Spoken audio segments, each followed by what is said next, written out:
बिस्मिल्लाहिर्रहमानिर्रहीम। अस्सलाम वालेकुम एंड वेलकम बैक। अपनी पिछले वीडियो में मैंने बात की थी about morphemes and its types. तो आज हम उसी टॉपिक को कंटिन्यू करेंगे। उसी वीडियो का पार्ट 2 में आज जो है वो आप लोगों से डिस्कस करने जा रही हूँ। क्योंकि हमने बात की थी मॉर्फीम्स के बारे में और उसकी टाइप्स के बारे में। हमने उनकी मज़ीद जो सब कैटेगरीज़ थी, यानी जो टाइप्स की आगे से टाइप्स थी, उनके बारे में हमने बात नहीं की थी। तो इस वीडियो में हम टाइप्स ऑफ फ्री मॉर्फीम्स के बारे में बात करेंगे, then types of bound morphemes के बारे में बात करेंगे। और अगेन विद एग्जांपल्स मैं आप लोगों को ये सारे कॉन्सेप्ट्स दूंगी। तो अगर आपने इस टॉपिक को इन डिटेल समझना है तो वीडियो को एंड तक ज़रूर देखिएगा। इससे पहले कि मैं यानी टाइप्स ऑफ फ्री मॉर्फीम्स के बारे में बात करूं, तो मैं पहले आपको एक ओवरव्यू दे दूं कि हमने अपने पिछले वीडियो में क्या डिस्कस किया था। हमने डिस्कस किया था अबाउट मॉर्फीम्स कि व्हाट इज़ मॉर्फीम, या फिर यूँ कह लें कि मॉर्फीम्स की बेसिक डेफिनेशन हमने देखी थी, एग्जांपल्स देखी थी कि ये बेसिकली जो वर्ड फॉर्मेशन होती है, वर्ड का एक बेसिक यूनिट जो है वो होता है, यानी कि वर्ड बनना स्टार्ट होता है फ्रॉम मॉर्फीम्स। डिफरेंट मॉर्फीम्स मिलेंगे तो एक वर्ड बनेगा। देन हमने कहा था कि मॉर्फीम्स की जो है वो 2 टाइप्स होती हैं, free morphemes and bound morphemes. तो फ्री मॉर्फीम्स जो है वो यानी इसमें हमारे पास नाउन्स आ जाएंगे, वर्ब्स आ जाएंगे, एडजेक्टिव्स आ जाएंगे, एडवर्ब्स आ जाएंगे। यानी ऐसे वर्ड्स के जो अपने साथ मीनिंग कैरी करते हों, जो कि इटसेल्फ कंप्लीट हों, वो किसी पे डिपेंडेंट ना हों फॉर देयर मीनिंग। ठीक है। बाउंड मॉर्फीम्स हमने कहा था कि they are bounded towards free morphemes के, उन्हें यानी कि बाउंडेड होते हैं, या यूँ कह लें कि ये इंडिपेंडेंट नहीं होते, ये डिपेंडेंट होते हैं for their meaning on free morphemes. इन्हें फ्री मॉर्फीम्स की या स्टेम की ज़रूरत होती है। स्टेम हम कहते हैं फ्री मॉर्फीम्स को। ठीक है। इन्हें स्टेम की ज़रूरत होती है या फ्री मॉर्फीम्स की ज़रूरत होती है टू कंप्लीट देयर मीनिंग। तो आज हम बात करेंगे about types of free morphemes and then types of bound morphemes. तो टाइप्स ऑफ फ्री मॉर्फीम्स में हमारे पास 2 टाइप्स ऑफ फ्री मॉर्फीम्स की आ जाती हैं। एक लेक्सिकल मॉर्फीम्स आ जाते हैं एंड फंक्शनल मॉर्फीम्स आ जाते हैं। तो सबसे पहले हम देख लेते हैं कि लेक्सिकल मॉर्फीम्स क्या होते हैं। लेक्सिकल मॉर्फीम्स हमारे पास यानी ऐसे वर्ड्स होते हैं कि जिनका प्रॉपर हमारे पास मीनिंग होता है या प्रॉपर मैसेज होता है, या फिर उन्हें हम कहते हैं कंटेंट वर्ड, यानी कि उनका प्रॉपर मैसेज आएगा हमारे पास। ठीक है। अगर वो वर्ड हम बोलेंगे तो हमें समझ आएगी कि हम किस बारे में बात करें, किस चीज़ के बारे में बात करें। जैसे इसमें हमारे पास तमाम नाउन्स आ जाते हैं, जितने भी वर्ब्स आएंगे वो सारे लेक्सिकल मॉर्फीम्स की कैटेगरी में आएंगे। एडजेक्टिव्स हैं, एडवर्ब्स हैं, ये सब के सब जो वो लेक्सिकल मॉर्फीम्स में आएंगे, और इसको हम ओपन क्लास ऑफ वर्ड्स भी कहते हैं। अब लेक्सिकल मॉर्फीम्स को, या ये जो नाउन्स हैं, वर्ब्स हैं, एडजेक्टिव्स हैं और एडवर्ब्स हैं, इनको ओपन क्लास ऑफ वर्ड्स क्यों कहा जाता है? इनको ओपन क्लास ऑफ वर्ड्स इसलिए कहा जाता है क्योंकि अगर इनके साथ कोई भी नया मॉर्फीम आप अटैच करना चाहें, ठीक है, इन मॉर्फीम्स के साथ या इन वर्ड्स के साथ कोई नया मॉर्फीम अटैच करना चाहें, कोई सफिक्स या प्रीफिक्स ऐड करना चाहें, तो आप इजीली कर सकते हैं। सफिक्स और प्रीफिक्स के बारे में हम पिछले वीडियो में बात कर चुके हैं। ठीक है। तो यानी ये जो वो हर किसी को ओपन क्लास, यानी कि ओपन, यूँ कह लें कि ओपन माइंडेड, जैसे आपने वर्ड सुना होगा ना कि हर थॉट को जो है वो यानी वेलकम कहने वाला, हर चीज़ को वेलकम कहने वाला, किसी भी चीज़ पे वो बुरा नहीं मानते वो लोग। इसी तरह से ओपन क्लास ऑफ वर्ड्स, जो ये जो वर्ड्स होते हैं, हर यूँ कह लें कि जो इनके लिए सूटेबल होता है प्रीफिक्स या सफिक्स, उसको ये वेलकम करते हैं। ठीक है। जैसे डॉग हो गया, free, conscious, book, care, follow and then, यानी ये जो सारे हैं, प्ले, हैंडसम, ये जो सारे वर्ड्स हैं, ये सारे लेक्सिकल मॉर्फीम्स हैं, और इनके साथ आप कोई भी प्रीफिक्स या सफिक्स लगा सकते हैं। जैसे कॉन्शियस वर्ड है तो इसके साथ आप अगर लगाएं अनकॉन्शियस, ठीक है, आप प्रीफिक्स लगा दें अन, तो आपके पास अनकॉन्शियस एक नया मीनिंग आ जाएगा, नया वर्ड जो वो आ जाएगा। फिर इसी तरह से अगर है केयर, तो केयर के साथ आप जो सफिक्स लगा सकते हैं केयरलेस। ठीक है। इसी तरह से है प्ले, तो प्ले के साथ आप जो वो सफिक्स लगा सकते हैं प्लेड या प्लेइंग।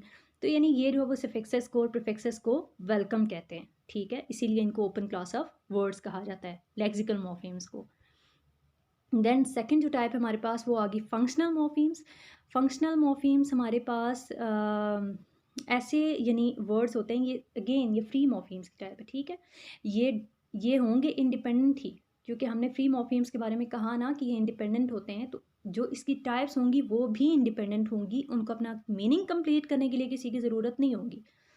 तो हमने पहले जो देखा लेक्सिकल मॉर्फीम्स, वो भी इंडिपेंडेंट थे। इसी तरह से फंक्शनल मॉर्फीम्स भी इंडिपेंडेंट होंगे, लेकिन इनके जो मीनिंग्स होते हैं वो प्रॉपर मैसेज नहीं होता। जैसे हम कहते हैं ना कि गर्ल, बॉय, तो ये आपके पास यानी आपको एक प्रॉपर मीनिंग दे रहे हैं, प्रॉपर मैसेज दे रहे हैं ये वर्ड्स। ये लेक्सिकल में जो लेक्सिकल मॉर्फीम्स में फॉल करेंगे। लेकिन जो फंक्शनल मॉर्फीम्स होते हैं, ये होते तो इंडिपेंडेंट हैं। इसको अपना मीनिंग कंप्लीट करने के लिए इन वर्ड्स को किसी की ज़रूरत नहीं होती। लेकिन ये क्या होगा कि ये प्रॉपर मैसेज कैरी नहीं करते। जैसे हमारे पास जितने भी प्रपोजिशंस या कंजंक्शंस या आर्टिकल्स या प्रोनाउंस, ऑक्सिलरी या हेल्पिंग वर्ब्स जो होते हैं, ये सारे के सारे फंक्शनल मॉर्फीम्स में आते हैं और इनको कहा जाता है क्लोज्ड क्लास ऑफ वर्ड्स। ठीक है, क्लोज्ड क्यों कहा जाता है ये आपको नाम से पता चल जाना चाहिए, क्लोज्ड से ही, कि ये जो जितने भी यानी मॉर्फीम्स होंगे ना, ठीक है, बाउंड मॉर्फीम्स या यूँ कह लें कि जो सफिक्सेस या प्रीफिक्सेस होंगे, इनको ये वेलकम नहीं कहते। ठीक है, इनको ये अपने साथ अटैच नहीं होने देते, ना प्रीफिक्स को ना सफिक्स को। ठीक है, जैसे एग्जांपल्स में हमारे पास आ गए in, at, but, so, they, it, has, was, were, in, the, तो ये सारे यानी ये प्रपोजिशंस हैं, आर्टिकल्स हैं या कंजंक्शंस हैं या प्रोनाउंस, तो ये सारे के सारे क्या हैं, क्लोज्ड क्लास ऑफ वर्ड्स। इनके साथ आप कोई भी प्रीफिक्स या सफिक्स लगा के एक नया वर्ड नहीं बना सकते। अच्छा, फिर हमारे पास जो वो टाइप्स ऑफ बाउंड मॉर्फीम्स आ जाती हैं। बाउंड मॉर्फीम्स की जो टाइप्स हैं, अगेन वो दो टाइप्स हमारे पास आ जाती हैं, derivational morphemes and inflectional morphemes. अब डेरिवेशनल मॉर्फीम्स हमारे पास क्या होते हैं ये हम देख लेते हैं कि जब हम बाउंड मॉर्फीम्स को, ठीक है, बाउंड मॉर्फीम्स को हम यूज़ करें किसी भी वर्ड के साथ अटैच करने के लिए और हमारे पास एक नई ग्रामेटिकल कैटेगरी आ जाए, एक नया वर्ड आ जाए, तो उसको हम कहते हैं क्या, डेरिवेशनल मॉर्फीम है। जब हम बाउंड मॉर्फीम्स को, बाउंड मॉर्फीम्स में हमारे पास मैंने ब्रैकेट में लिखा हुआ है डेरिवेटिव्स। अब डेरिवेटिव्स होते हैं प्रीफिक्सेस और सफिक्सेस। ये हम बहुत डिटेल में पार्ट 1 में डिस्कस कर चुके हैं, इसलिए इसकी ज़्यादा डिटेल में मैं नहीं जाऊँगी। ठीक है, तो डेरिवेशनल बेसिकली है डिराइव से, कि हम जब नया वर्ड डिराइव करते हैं, ठीक है, जब हम प्रीफिक्स और सफिक्स लगाकर नया वर्ड डिराइव करते हैं, तो इस चीज़ को हम कहते हैं ये है डेरिवेशनल मॉर्फीम। ठीक है, और ये हमारे पास एक नई एक ग्रामेटिकल कैटेगरी बन जाती है फ्रॉम द स्टेम। एक स्टेम होगा, यानी जैसे ये एग्जांपल में है ब्यूटीफुल, तो ब्यूटीफुल हमारे पास स्टेम है, यानी एक मेन वर्ड है। ठीक है, बेसिक जो वर्ड है। अब ब्यूटीफुल के साथ अगर मैं सफिक्स लगा दूं ly, तो ब्यूटीफुली, ये मेरे पास अगेन एक नया वर्ड आ गया, नई ग्रामेटिकल कैटेगरी आ गई। ब्यूटीफुल हमारे पास एडजेक्टिव है, जब मैंने इसके साथ सफिक्स लगाया ly लगाया, तो ये हमारे पास एडवर्ब आ गया। ठीक है, तो इस तरह से इन डेरिवेशनल मॉर्फीम्स ऐसे मॉर्फीम्स होते हैं कि जिनको हम लगाने से, यानी प्रीफिक्सेस और सफिक्सेस ये बेसिकली आ जाते हैं इसमें। ठीक है, डेरिवेशनल मॉर्फीम्स में कि प्रीफिक्सेस और सफिक्सेस को स्टेम के साथ ऐड करने से जब हमारे पास न्यू वर्ड या न्यू ग्रामेटिकल कैटेगरी आ जाए, तो उस चीज़ को हम कहते हैं ये है डेरिवेशनल मॉर्फीम।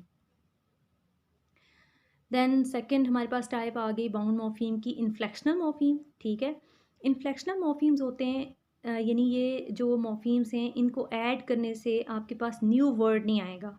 ठीक है, न्यू वर्ड हमारे पास यानी कि फॉर्म नहीं होता, बल्कि हम उसी वो जो वर्ड होगा उसी को हम शो करेंगे, क्या ये वर्ड जो सिंगुलर है, क्या ये वर्ड प्लूरल है, या फिर ये वर्ड जो वो पास्ट टेंस है या प्रेजेंट में है। फिर इसी तरह से कोई कंपैरेटिव या सुपरलेटिव डिग्री है, या फिर हम वहाँ पे जो पोजेशन शो करने के लिए इन्फ्लेक्शनल मॉर्फीम्स को यूज़ करते हैं। इंग्लिश में टोटल 8 इन्फ्लेक्शनल मॉर्फीम्स होते हैं। ठीक है, अब वो ये एग्जांपल्स हम देखेंगे तो इनके थ्रू हमें पता चलेगा कौन कौन से हैं। फिर मैं एंड में आपको उनको यानी अलग अलग कैटेगराइज करके भी बताऊंगी कि कैसे जो हमारे पास इन्फ्लेक्शनल मॉर्फीम्स 8 आते हैं। फर्स्ट एग्जांपल है अहमद्स पेरेंट्स आर एट होम। ठीक है, अब देखें दोनों में जो अहमद के साथ भी एस है और पेरेंट के साथ भी एस है, लेकिन दोनों इन्फ्लेक्शनल मॉर्फीम्स हैं। ठीक है, ये जो एस है कोमा के बाद एस है, ये भी इन्फ्लेक्शनल मॉर्फीम है। ये जो पेरेंट के बाद एस है, ये भी इन्फ्लेक्शनल मॉर्फीम है, लेकिन दोनों का फंक्शन डिफरेंट है। अहमद के साथ जो एस है, ठीक है, यानी कि कोमा के बाद एस है ना, अहमद कोमा फिर एस, तो ये शो कर रहा है पोजेशन को कि अहमद्स पेरेंट्स, अहमद के पेरेंट्स हैं, तो ये पोजेशन को शो कर रहा है। पेरेंट के साथ जो एस है, ये प्लूरल को शो कर रहा है कि पेरेंट एक नहीं है, पेरेंट्स हैं। पेरेंट्स दो होते हैं ना, ठीक है, फादर एंड मदर, तो पेरेंट्स यहाँ पे हमारे पास यानी ये जो एस है ये हमारे पास प्लूरल कैटेगरी को शो कर है। देन सेकंड एग्जांपल कि Abdullah likes to play cricket and is always playing. अब अब्दुल्ला लाइक्स, ठीक है, अगेन हमारे पास क्या प्रेजेंट टेंस को, ये जो लाइक के साथ एस है, ये भी इन्फ्लेक्शनल मॉर्फीम है, और ये किस चीज़ को शो कर रहा है, ये प्रेजेंट टेंस को शो कर रहा है, और ये शो कर रहा है कि पीछे जो वर्ब है वो जो सब्जेक्ट है या जो एजेंट है वो सिंगुलर है, ठीक है। फिर इसी तरह से है and is always playing, playing. अब आई एन जी यानी अगेन हमारे पास इन्फ्लेक्शनल मॉर्फीम है, ठीक है। ये इस चीज़ को शो कर रहा है प्ले के साथ यानी वर्ब के साथ कि वर्ब जो ये जो टेंस है ये कंटिन्यू है, या फिर ये यूँ कह लें कि ये जो वर्ब है ये कंटिन्यू है, काम जारी है, ठीक है। फिर थर्ड हमारे पास आ गया Maryam liked to read the books. Liked, अब ये जो ईडी है अगेन हमारे पास वर्ब के साथ ईडी आ गया, ये इन्फ्लेक्शनल मॉर्फीम है। अब ये इस चीज़ को शो कर रहा है कि जो एक्शन हुआ है ये कहीं पास्ट में हुआ है, ठीक है। Then next example is she had taken things seriously. अब शी हैड टेकन, ठीक है। अब ये किस चीज़ को शो कर रहा है, टेकन ई एन जो है, ठीक है, ये इस चीज़ को शो कर रहा है कि ये पास्ट पार्टिसिपल है। फिर इसी तरह से लास्ट है Maryam is cutest in her family, ठीक है। क्यूटेस्ट, अब देखें ई एस टी अगेन ये सफेक्स हमारे पास आ गया, ये हमारे पास सॉरी इन्फ्लेक्शनल मॉर्फीम हमारे पास आ गया ई एस टी। तो क्यूटेस्ट ई एस टी इस चीज़ को शो कर रहा है कि यहाँ पे हम कंपैरिजन कर रहे हैं मरियम का विद हर फैमिली। तो यानी ये हमारे पास सुपरलेटिव डिग्री को हमने यानी थर्ड इसको यूँ कह लें कि सुपरलेटिव डिग्री को हमने यहाँ पे यूज़ किया है। तो यानी ये जो इन्फ्लेक्शनल मॉर्फीम्स हैं ये वर्ड का मीनिंग नहीं चेंज करते, बल्कि हमें इसके यानी फंक्शन के बारे में बताते हैं कि बेसिकली ये जो वर्ड है ये सिंगुलर है, प्लूरल है, ये पास्ट में हो रहा है काम, प्रेजेंट में हो रहा है, या फिर किसी का कंपैरिजन हो रहा है तो वो किस तरह से हम करेंगे, या फिर कोई कहीं पे जो पोजेशन हमने शो करनी है तो यानी इन्फ्लेक्शनल मॉर्फीम्स का काम ये है, इसमें जो वो वर्ड का मीनिंग चेंज नहीं होता। अब हमारे पास जो इन्फ्लेक्शनल मॉर्फीम्स हैं हमने पहले ही बात की थी, 8 इंग्लिश में जो वो 8 इन्फ्लेक्शनल मॉर्फीम्स हैं, ठीक है।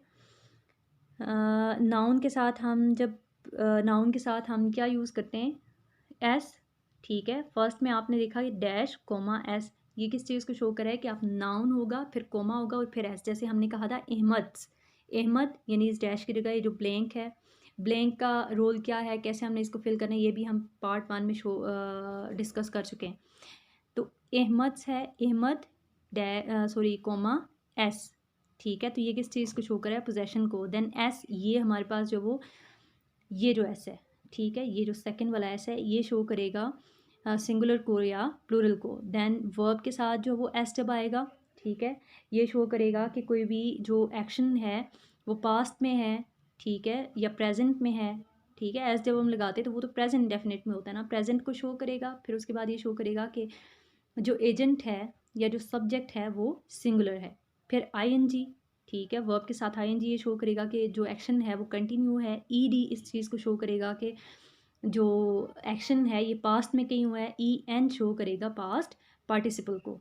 देन एडजेक्टिव के साथ हम ई आर या ई एस टी लगाएंगे टू कंपेयर, यानी कंपैरिजन के लिए हम जो वो कंपैरेटिव डिग्री या सुपरलेटिव डिग्री के लिए हम ई आर या ई एस टी लगाते हैं। जैसे मोर और मोस्ट भी इसमें आ जाता है, लेकिन वो इसमें इन्फ्लेक्शनल मॉर्फीम्स में नहीं आएगा, ठीक है। जैसे मैंने ये किया है क्यूटेस्ट, ठीक है। तो आप जो वो इस तरह से इन्फ्लेक्शनल मॉर्फीम्स को यूज़ करते हैं।